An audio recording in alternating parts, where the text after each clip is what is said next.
Yo, what's up, everybody? Welcome back to Big League Chicago. I'm Rick here with Jack, Jose, and John here in a little bit. We are going to do the Bears pregame, uh, pretty much pregame breakdown. Bears breakdown pregame, Monday Night Football. They're going up against the Patriots. And then we're going to go with the postgame. After that, then we've got some Sea Red segment as well, Hawks talk, and then we're going to end it up with 4 stars of the week, all brought to you by Star 6 Media. And yeah, let's hit the intro, boys. I feel like Mike Jordan, give me the rock and I'm scoring. Hey, came from the bottom, that's foreign. I swear that I'm up for the sun in the morning. Yeah, they know that we ain't the same. 402, we rap the gang. I told them this ain't a game.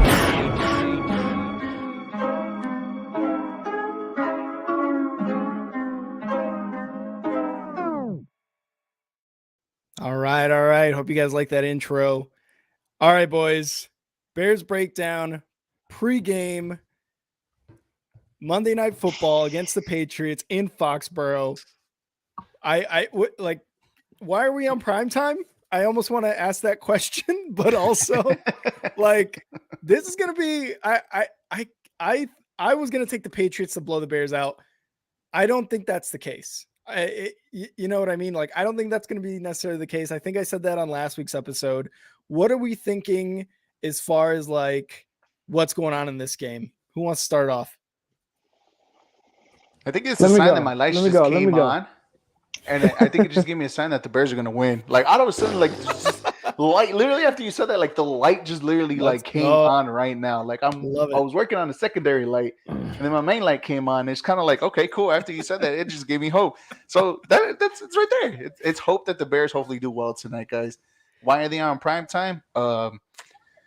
Because all the other networks throughout the week chose the other games better, and ESPN got stuck with this one, I guess. I don't know. That's the best answer I could probably give you guys.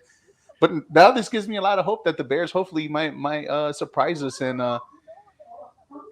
give us a good game that we all been wanting and waiting and show a good performance in Bill Belichick. Apparently, Bill Belichick thinks that the Bears are a better team than what they have shown. So, I mean, he's a genius. He knows football. He's a multiple Super Bowl winning coach. And I'm just gonna stick with it now. With this is literally my sign, guys. I'm about to erase everything that I have right here and be like, Bears win in convincingly right now after this. John, you're joining us for the first time. Yes, sir. On Big League Chicago. First of all, welcome. Glad to have you here. But you wanted to go first for this Bears game. Tell us why. Tell us why, dude. What's going on, fellas? First of all, I'm happy to finally join you guys. I got caught up in work last week, but y'all held it down for us. Happy for Star 6 Media to finally be taking off. We've been talking about this for a while now. Real quick, I gotta point out, do y'all see how Eric's dressed today? He kind of got that like Bill Belichick look when he cuts off his sleeves and his hoodie. True. And it's a long sleeve too on top. This is a whole long sleeve. It looks like you're wearing a hoodie on top of a long sleeve. That's definitely the Bill look. The Bill look. I see what you're trying to do there. You're trying to do like a sight game over here. But to be honest, Eric, I really think that light turning on is going to be the brightest thing for you tonight, because we got 2 Chicago teams going. I know we just should be talking, Bears right now, but man, this is about to be another ugly game. Like, we couldn't beat the Commanders, and now we're facing a Hall of Fame coach, probably the most Hall of Fame coach you could think of, like the Patriots. Without Tom Brady, they still do their thing. It don't even matter who's at quarterback. Because they're both those quarterbacks, just the game they play, they're better than us, hands down. Devontae Parker, better than Mooney. Their wide receiver 1 dogs are. Their running backs, okay, the running back, I won't go there. I'm on the Montgomery train. That's the only highlight. I'm on the Montgomery train. But it's just like you guys said, why are we on prime time? We're about to get embarrassed again. I'm pretty sure the whole nation's wondering, like, how did this game, like, why don't Monday night games get flexed? We see Sunday games get flexed. Why not Monday games? Especially after the horrendous performance we did last week. It's just, I really, what the last I checked, the line is Patriots 8.5. I'm probably taking the Patriots -10. So you really think And I'm wearing my Bears hat, and I'm still gonna root for the Bears. yeah, and that's But- part of it, right? Like we're Bears fans, but even we're like, I mean, right? Like Man. even we're like, okay, this is kind of rough. This is and on top of it all, Jack, I'll get to you in a sec, but on top of it all, Bill Belichick right now can pass George Halas on the all-time wins list.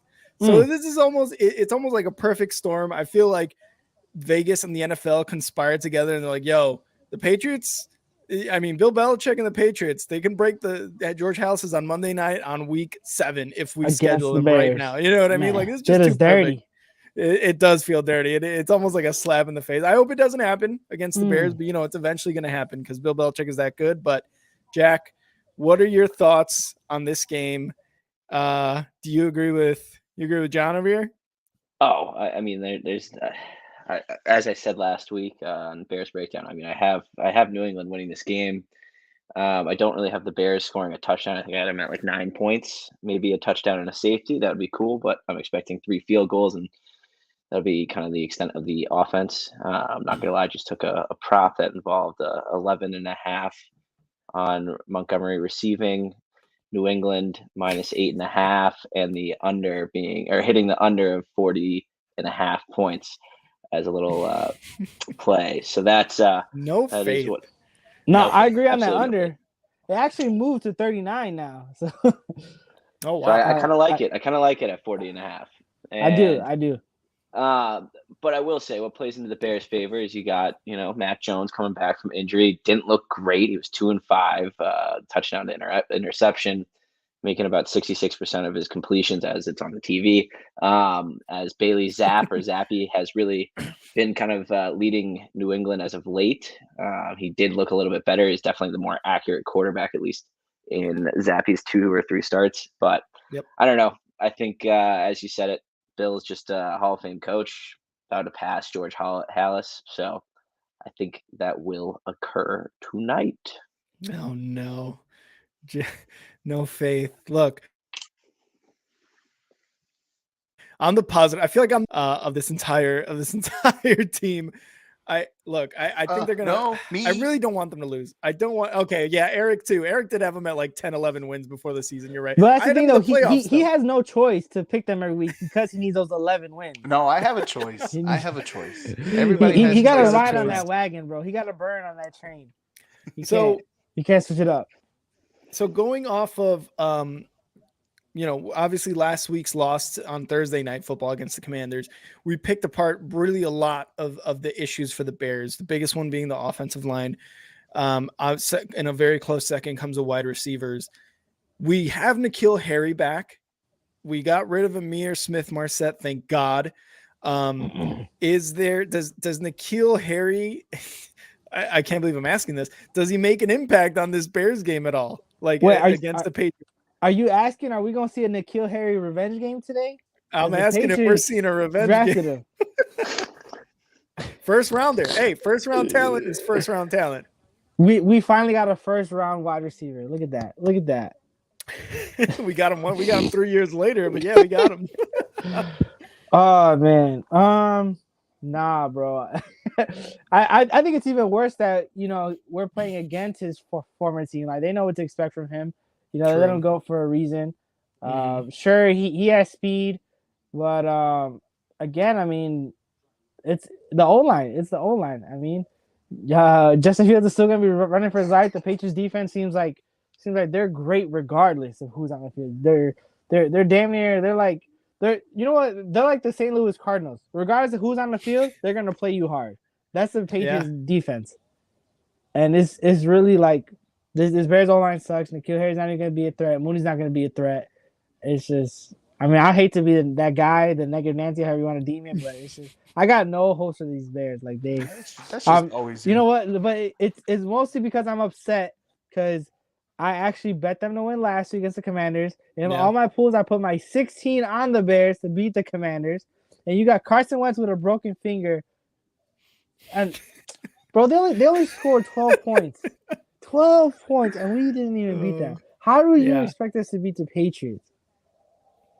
And you make a good point with like with Carson Wentz, an injured Carson Wentz. You saw him fucking just flipping his hand like this, Flipping his during hand, the bro. game. Yeah, He yeah. damn like, near bandaged the whole thing. I know, and he was still able to pass. Like he was still able to win the game. Like the fact that he won and looked the way he did during that post game with the little fucking fedora, it just pissed me off.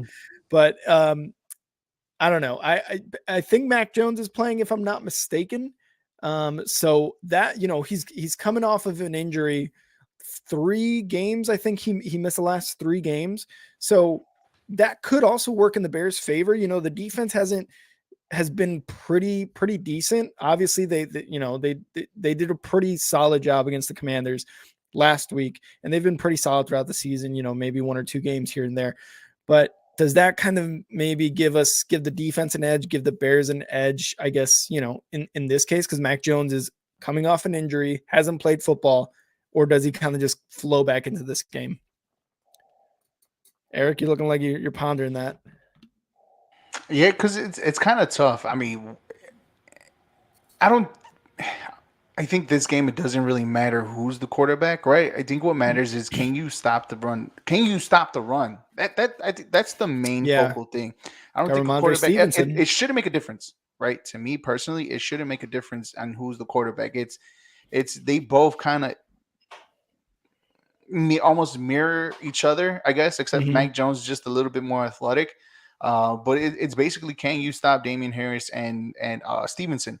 Yeah. Can you stop the run? Because I just feel like how the weather looks like. I mean, it's rainy, it's windy, it's ugly, and for that, I mean, we've seen Mac Jones. If it's Mac Jones, we've seen Mac Jones go 1 for 1 for 3 yards and still end up winning the game. You get what I mean? And like it's possible that may happen, whether if it's Zappy or whether if it's Mac Jones. It's hard to imagine them just going ballistic. Can they? I mean, I'm certain that they can. Will they? Probably not, because again, the Bears' vulnerability is just they can't stop the run and they can't pressure the quarterback. So it's kind of like you have your way of defeating the Chicago Bears defense in 2 ways. It just depends on which route you take. Jack, you thinking this is going to be a week 1 San Francisco monsoon game where they come out with a win, a surprising win? I think. Hell no. I told you this before. There's no confidence in this football team. You could try and drag it out of me, but unfortunately, I'm just not budging right now. Not at least. We'll see after the first quarter. Maybe my emotions will change, but as of right now, I mean, I don't know. I just no confidence in this offensive line, no confidence in this offense. We'll see if they're able to. I'll be happy with 7 points. And if we can build off that and then go from there, and then I'll be happy. But so I'm trying anything to get Jack on like the positive side of things. He's got the Hawks. He's like, he's mad about Jose is in here in the comments talking about Bears lose 22-17. If they can get past 10 points, I think. Where's he getting that from? That's what I'm saying. If they can get past 10 points, I'll believe it. But oh my goodness, bro. Look, I am one of those guys, and all throughout the last year and change, I've been doing BLC. I've said it. I don't expect them to win, but I'm going to be rooting for a win. You know what I mean? Like, always. I'm rooting for a win. Obviously, we've all got our Bears gear on for a reason. We're all fans. Jose over here, just 7 points, maybe 7 points. What's going on in the chat? Okay, let's just relax on the comments. Just keep it where it is. We don't. I'm gonna be mad if they lose. I'm gonna be ecstatic if they win. I don't know, man. Like, is the season already like lost too? Like with just the way the shit has been going? Because I think it is. I just want to see Justin Fields improve more. That's all I want him to do. Absolutely, the season's lost. It's been lost since before the season started. This is a clear rebuild, and this is a clear rebuild. And what sucks is that our people that were supposed to be wide receiver 1, tight end 1 / wide receiver 2 haven't even produced. Montgomery's the only guy out here. We got guys out there dropping balls. Wide receivers can't get no separation. The O-line is worse than what we even expected, because the Bears have always had a crappy O-line. you know, since Rex Grossman, Montgomery, Jay Cutler, Mike Glennon, Trubisky, Andy Dalton. I mean, shoot, I'll take Andy Dalton now. Look at him over there in New Orleans. I mean, he's balling right now. He really and is. It's like, bro, the season's been done, man. This season was terrible.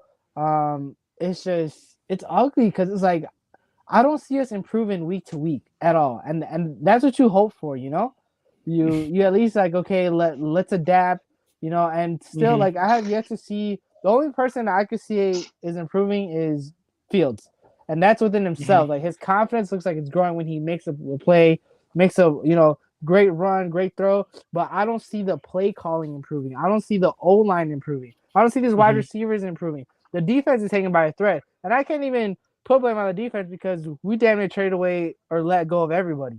Yeah. And Eddie Jackson's doing his thing, which rightfully so because he got paid. We paid him. We paid him. You're still here. You better produce. He's got a couple picks. I got to give him that much.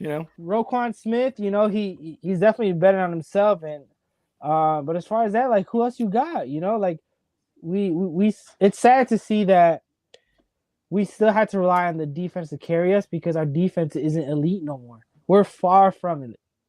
And one of the things last week too, you heard, I think Alex Brown on like the Bears post-game show say our number one wide receiver on his best day is like a solid number 2. Bro, and I've been saying that. For the longest is that look, I before the season, I put Mooney at like a B-lister, tier 2 wide receiver 1. The way he's been producing, he dropped to D. He's that bad this year. He's been terrible. You can't even, on a good team, he's wide receiver 3, wide receiver 4 option. Really? That's how bad Mooney's been. Look, okay, for example, put him on the Bucks. That's wide receiver 4. At this point, anybody on any wide receiver probably look decent on the Bucks. You see how bad they dropped passes yesterday? Oh yeah, they were so bad. It's kind of like you could say put him on the Bucks where he's gonna be. Okay, I get where you're going within that route, right? But you also got to put the game plan at everybody. But also, you have a Hall of Fame quarterback, so he's going to be able to make Mooney play better. So they got a way better O-line, but even then, he's still wide receiver 3, wide receiver 4 over there. Put him on the Chiefs, wide receiver 3. Maybe wide receiver 4 because you can include Travis Kelce still in that wide receiver conversation. Even the 49ers with Garoppolo. Worse with McCaffrey on the team. He's damn near wide receiver 4 or 5. Like, this is how bad Darnell Mooney has been. I'm sorry. And it's very disappointing because this is who we went into. Wide receiver 1. They promoted him and Fields practicing all summer long. The connection is great. They got this. I mean, they did the same thing to us with Trubisky and Allen Robinson, but at least Robinson was getting 1,000-yard and Pro Bowl appearances. Well, I mean, but Mooney last season got 1,000 yards. Sure, it was kind of like towards the end of the season, right? Like it was the last couple games where he really eclipsed that 1,000-yard mark. And coming into this year, it was like, oh, we got our number 1, right? Obviously, it's been a little different, but I don't know. I've just got a weird feeling that this game, with like the shitty weather that it is, somehow Justin Fields is going to have like 20, 25 completions or something like that, just because it's like the opposite of what we expect. Jack, go ahead. As we go on, that it sounds like the starting lineup for the offensive line looks like Braxton Jones at left tackle, Michael Schofield at left guard, Lucas Patrick in the middle, Tevin Jenkins on right guard, and then Larry Borum on right tackle. So it's a brand new offensive line from center on left. I was going to say Schofield. I don't think we've seen Schofield who was cut, I believe, when the 53-man roster came out, was added to the practice squad. Fun fact is married to Kendall Schofield Coyne, Olympic gold medalist with the U.S. Oh, wow, nice. Women's hockey team from Chicago as well. So just a fun little fact there. But no, not much confidence in that O-line just off the bat. And really, I think the best ones have been Tevin Jenkins and Larry Borum. And that's one side. It's not even Justin Fields' blind side either. Like that's kind of sad that it's like, hey, yeah, we got a really great right side on a right-handed quarterback. That's awesome. I don't know, man. I feel like this game is going to be just a bunch of opposites this tonight. No. Okay, I get you guys. And I get Michael P where he's going from. Trade Roquan. Nobody has value except for Roquan Smith. Yeah. You don't do this. You don't trade him. You don't trade a pillar in your defense, no matter how bad your team is, because if you want to look into the future, the easy team to upgrade or the easy side of the ball to upgrade is the defensive side of the ball. Because you have an a defensive side of the ball, simply because you have a defensive coordinator. And if you have one of the top linebackers in this league, you keep him. You do that. And how like Montgomery does have value. The Jets just lost their running back for the seasons of torn ACL. And he was thriving. He was balling. And he was balling. Quickly. And you can, if you want to, if you know you're not going to sign him, then that's something where, like, I don't even care if you get a 6th, maybe a 5th, or a 4th round pick, whatever value may be. Like that's still some type of value. Eddie Jackson, it goes along the same thing. You just paid the dude a couple years ago, but you don't let him go. I get the value is there. I understand value is there and everything, but you just don't like if you really want to do this, if you really want to have a quick turnaround, you have to have pillars on whatever side of the ball. You have it on Justin Fields as a quarterback. So you have it in Roquan Smith and Eddie Jackson on defense. You just have to have cornerstones. And if you just want to trade everybody away, then this rebuild is going to be lasting longer than if you guys want a quick turnaround. And then we're going to be talking about the same thing next year too as well. And then we're like, well, we ain't got nobody. Well, yeah, because you guys traded away everybody. Well, that's so here's the thing with that though. And Jack, you want to talk about the breaking news that just happened? Yes, and this is exciting fantasy-wise for me because he gets out of the shell of Travis Etienne. James Robinson is now a New York Jet for I think a 5th round as we pick. mentioned that. Yep. So it should be interesting to see. I mean, comparable. I do think I think Monty gets you at least a 4th or a 3rd rounder if you compare him to Robinson, but the running back market kind of set right there a little bit with James Robinson to the New York Jets. John, what did you want to say about whatever? We're not gonna let Eric slide here. Jose's going off in the comments, and I'm with him. We're not gonna let Eric slide. You can't focus on defense. The league is pure offense, man. Look at everybody that goes to the Super Bowl. Their offense are stacked. They're ballers. Towards the trade deadline, towards picking up free agency. That Odell, for example, I get it. Odell's an example, but Antonio Brown, Odell Beckham Jr. They go to teams that already have an all-star offense, and they just power them even more into the playoffs. If we focus on defense, if we keep, Eddie Jackson, he's a couple years in, now's the time to sign him. Because let's say he sucks next year, no one's going to want him, and we're stuck with the rest of the money on his contract. But if we keep focusing on defense, it's going to be the same stuff we've been living the last years.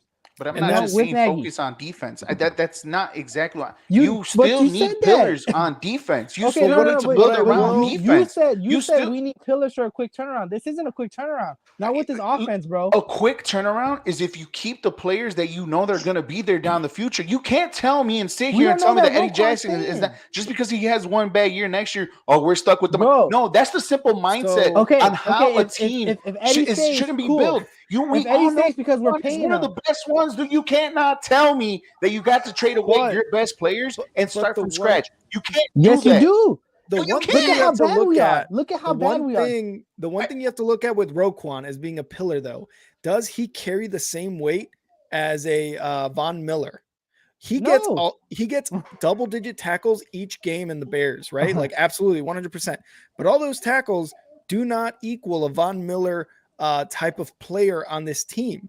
Would you rather have Von Miller all these years in the league or a Roquan who gets double-digit tackles but does not disrupt or does not make a big change in the game against an offense like Von Miller does? Von Miller won the Super Bowl. Him and OBJ won the Super Bowl for the Rams last year. And Von Miller is like he's still producing anchor. Now. Yeah, and he's still going. He's still killing it. He's a leader. But you guys are talking about two different positions. You're talking about a guy who plays defensive end on one side of the ball, and you guys are talking about a linebacker that, you're right. Some linebackers have that edge or has that mentality to go after the quarterback and then get sacks. And it's been Ray Lewis, Brian Urlacher, so on and so forth. but Urlacher has done it every once in a while. He was also known for his tackling from side to side, from going east and west, not north and south, or not going south. There's every player plays their role differently. And Roquan Smith, we all know this. We've been knowing this for the past 3-4 years since he's been on this team. He doesn't go after the quarterback, but God damn it, he doesn't let anybody pass him the moment he tackles somebody. It's not his fault that the guys in front of him don't go after the quarterback. You pay him so what you he cannot wants, tell me that this guy needs to do everything all around and about, because it overwhelms a player in itself. No, I'm not saying he has to do everything. I'm sorry to cut you off, bro. No, go ahead. You guys are also thinking, if you're Roquan, the Bears didn't pay you what you wanted. Why wouldn't he go to free agency after we have one of the shittiest seasons ever? What makes you think he's gonna stay? That's a gamble. I don't think the Bears should pay him the money. That's the only way. Even if whatever money that they do pay him, I think we all talk about this, and we've been talking about this for the past. I don't know if we even talked about this, or it has been mentioned. There you go. That's where I'm going. It has been mentioned that they're going to have the highest salary cap next year. So if he's about money only, if he's auditioning for his next contract, then by all means, we're pretty sure we've seen some games where Roquan has popped up, just like have we seen some games that he hasn't shown up. But that's the time, or that's the life of an NFL football player in a season. You're gonna be there in some games, you're not gonna be there in most of the games. We just don't, or the National League, or however people value him, don't value him as much because he doesn't go after the quarterback. No, well, Eric, get somebody that does. Because of the team what did we talk about last year, John? We talked about how Robert Quinn got after the quarterback and so on and so forth. And now he only has one sack so far in the first 6 games of the season.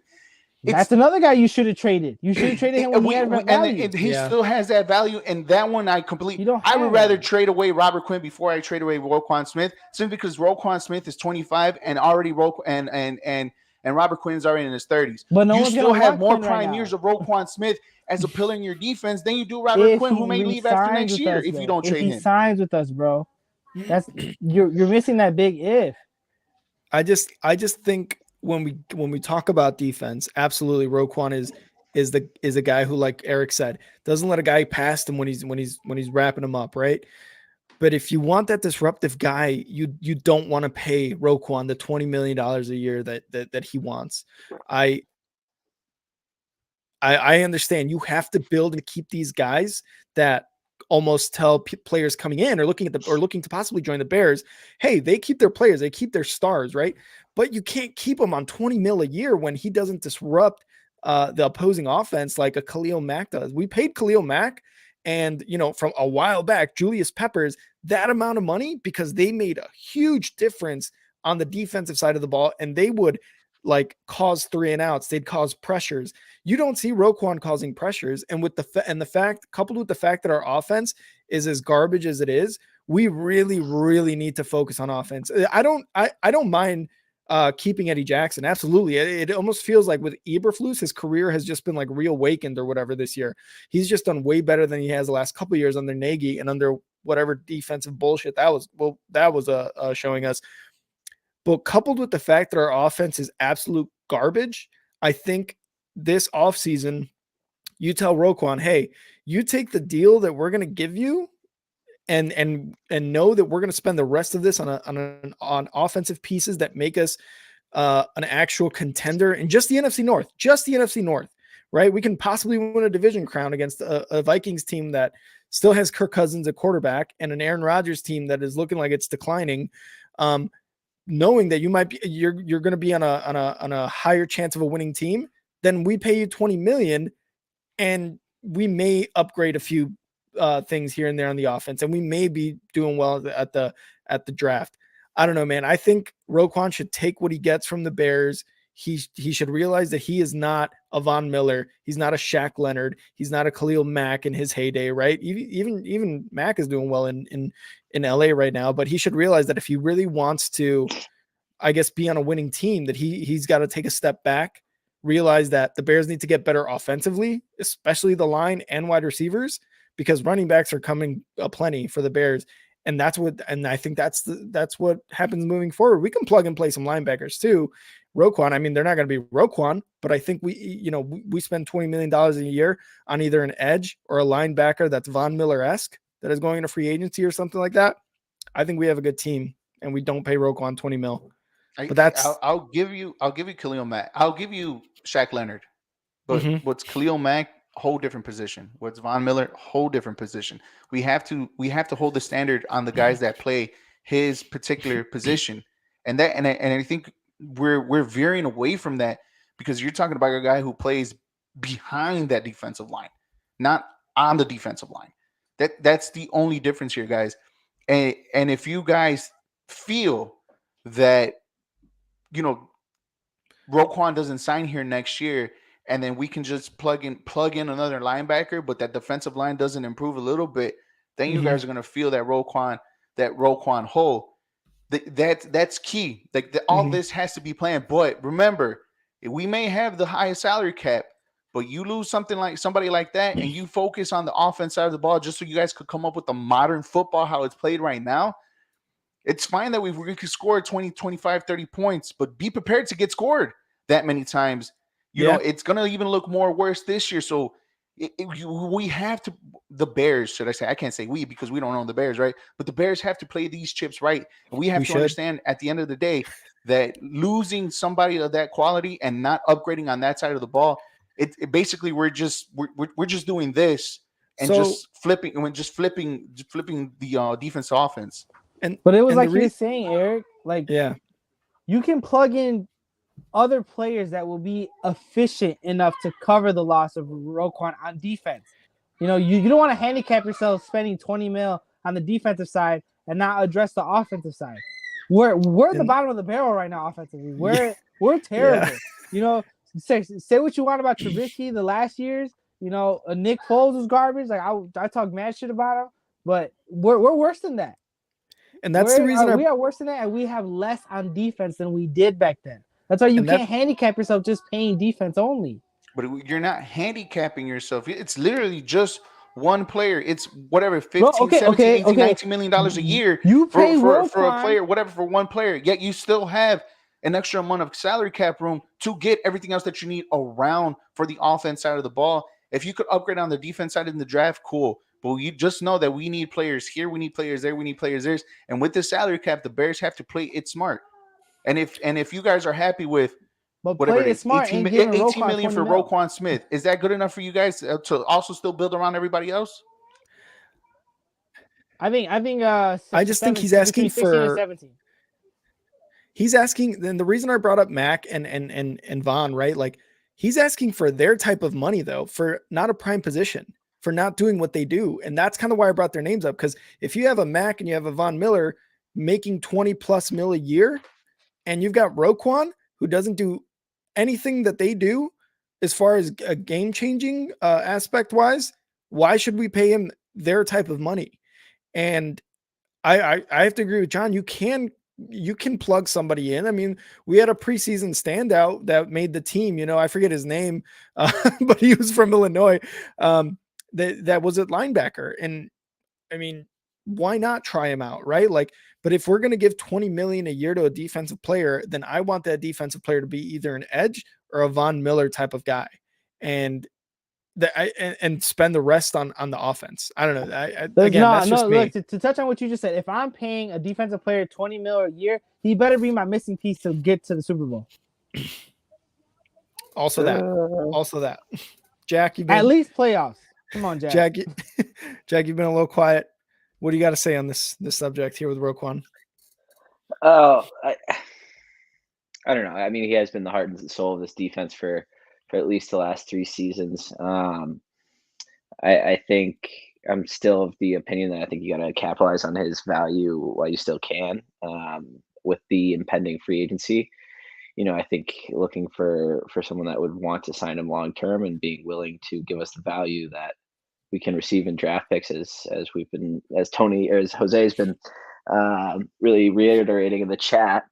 I think that's build it up. I think tear it down and build it up. So I guess the question is now, right? Like, Is Fields safe for next year They're not in a attached to him. quarterback heavy draft, depending on where we pick? Poles didn't draft him. Eberflus, they got stuck with him. They didn't pick a coach that was specific to Fields. I think as reports have been saying, I think the Bears have been very active in the Kentucky quarterback. They've been at a lot of Kentucky practices. They've been looking around. Mhm. Jose, I don't know. I mean, I think this Bears offense or this Bears scouting office is looking at all options and considering what they can. Yes, it's tough to judge of with the offensive line he has in front of him, but Yeah. I don't know. I think they're not attached to him. They didn't draft him. And that's my downfall because I always have so much hope for the Bears quarterbacks. Like I even had hope for Trubisky. I'm like, dude, he just needs one more weapon and he's got it. He just needs a good left tackle and he's got, you know what I mean? So that's me. I hope he is just because I see his athleticism and I'm like, man, that's awesome. I would love a quarterback who can roll out and run for 15, 20 yards, a 40-yard touchdown that was called back, right? I would love to see a quarterback do that just because I've seen a Michael Vick type of quarterback do that. And, he was in the league for years. So I kind of hope he's safe, but I can understand, like you were saying, Eberflus and Poles didn't pick him, but I don't know. Who knows? I mean, that's just me. I could see both sides. And I'm not out here saying I don't want him to be the future, the future. It's just I'm realistic about it, and I'm not that big of an asshole. But I hope he is the guy. But okay, thank you. But yeah, I mean, like I said, I think they are expressing all options that are available. No, I agree with Jack. Real quick, I know the game's almost gonna start, but Eberflus inherited him. It's like this is his new Eberflus' new relationship, and it came with the kid. So, yeah, true. But that don't mean I ain't looking at at other other options. I mean, even if it's just pure for competition, I mean, I wouldn't mind a decent backup drafted. God forbid Field starts going off, he gets injured, we're screwed. There's our season. You know what I mean? Yeah. It don't hurt to have a competitive safety blanket behind who we hope to be our franchise quarterback. I agree. All right, Jose, real quick, I want you in the comments to give your score prediction. Let's go around the virtual studio here and give our score prediction. I think Jose already put it. Jack, Jose did it. He did. I think he put 22-17 or something like that. 22-17, then he backed out and said 7. Yeah. Oh yeah, true. All right, Jack, what do you got? I'm sticking with my 9 points for the Bears. Straight field goal, baby. I think I said 24-9 last week, but I think it's going to be more like 17-9. That's what we're looking at. Jose's got 22-7 Patriots. John, what are you thinking? I'm thinking 24-10 Patriots. Eric, me and you are going to end it off. The more positive guys in the group. What are you thinking for the score? Hold on, give me a second because I'm trying to. So I'm in a pool from like my previous work where I pay $10 and then I just do a pick 'em.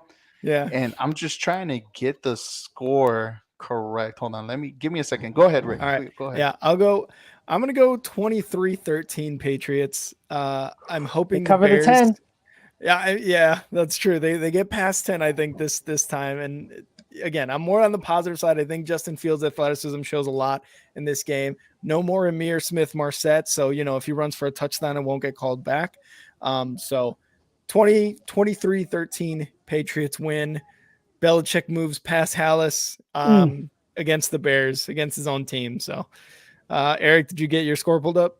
Yeah, so I put 37 points total. If I get this one right, I win the pot, and I put the Patriots to win. So I'm going to put 21-16 Patriots. That's too close. That's too close. That is that's too many points for the Bears. I respect it. All right, the Bears win, though. Low key. My money, like I said, my money may be on the Patriots, but my heart's saying Bears. Damn and right. I wouldn't mind losing the pot by the Bears winning. I could care less about that. I mean, even Yeah, though I miss out same. like on $1,700, but whatever. That's another day for another time. So, come on, Galoo. Patriots. All right, boys. Well, as always, Alrighty, y'all. CP. great time. What up, CP.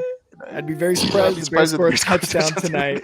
Facts, CP. I'm on that train with you, CP. I'm on that train with you. All right, boys. Bear down, and everybody else, stay tuned for Bears post game. Yes, See ya. sir. We'll be back later on guys. after the game. So tune in, guys. See you guys then. All right. Go Bears.